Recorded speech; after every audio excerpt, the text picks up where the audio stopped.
Okay, Ruy Lopez, a white opening to certainly be careful for if you're playing black. So this is Ruy Lopez, where the queen is sacrificed to then, just with the knight and the bishop, to attack the king, fork the queen, win the queen, and end up a couple of pawns up and in a good position.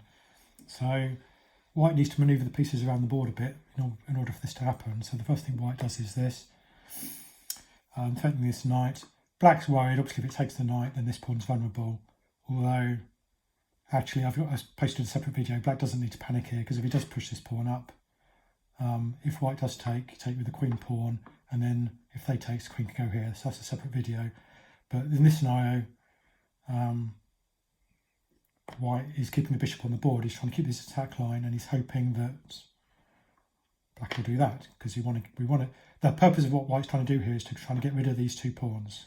You'll see later why that's important. Get those out of position, and now he's on the line of attack he wants to be. Now if I was black here, I would be worried about this knight going there, and I'll probably push that pawn up, to be honest. So white can just castle or something.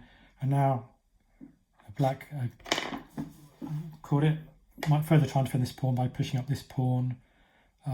White's got a free move here. White's just waiting now. White can do anything. And it's hoping that black will do that.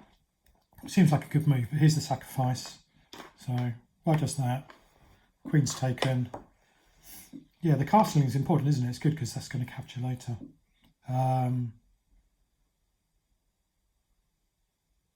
So, yeah, we move the knight. The queen was captured. It's white's move. Check. And the only move the king has got is there.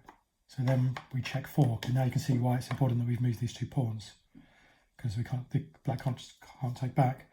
So black's only real option is to take the bishop. And we take the queen. And we take. And we take. So our king's in a better defensive position. In terms of pieces, we're 2 pawns up. So, yeah, great thing to try from a white perspective. From a black's perspective, don't fall for the trap. Don't move that out there. Don't get both these pawns out. I mean, there is a Noah's Ark trap where you push these pawns out to try and win the bishop, but maybe don't play that against a top player.